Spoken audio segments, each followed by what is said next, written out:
ফ্রান্সের রাজধানী প্যারিসে কানাইঘাট জকিগঞ্জ প্রবাসীদের উদ্যোগে আয়োজিত এক মতবিনিময় সভা হয়েছে। অনুষ্ঠানের প্রধান বক্তা হিসেবে উপস্থিত ছিলেন সিলেট জেলা বিএনপির প্রথম সহসভাপতি মামুন রশিদ মামুন। এ সময় তিনি বলেন, লৌকিকতার রাজনীতি পরিহার করে মানুষের জন্য কাজ করতে হবে। মানুষের কল্যাণের রাজনীতি হতে হবে নিঃস্বার্থ ও আন্তরিক। জাবালুনের আরও একটি রিপোর্ট।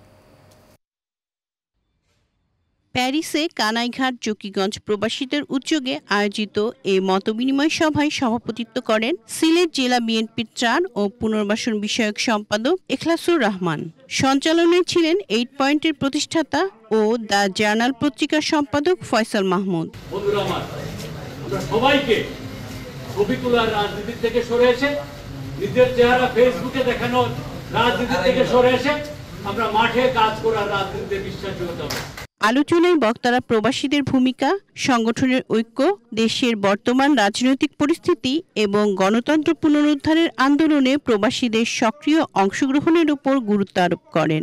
আমরা রেমিটেন্স পাঠিয়ে বাংলাদেশে অর্থনৈতিক চাকাটা আমরা ঘুরাই, বাংলাদেশকে অচল, বাংলাদেশকে সচল রাখার প্রচেষ্টা করি আমরা।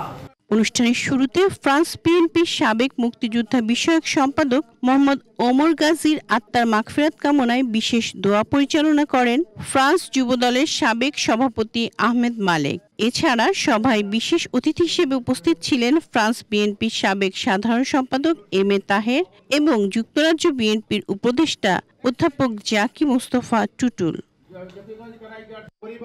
প্যারিসের প্রাণকেন্দ্রে আয়োজিত এই মতবিনিময় সভায় ফ্রান্সে বসবাসরত কানাইঘাট জকিগঞ্জের প্রবাসীরা নিজের এলাকার উন্নয়ন, প্রবাসীদের সমস্যা ও তার সমাধান নিয়ে নানা প্রস্তাবনা দেন।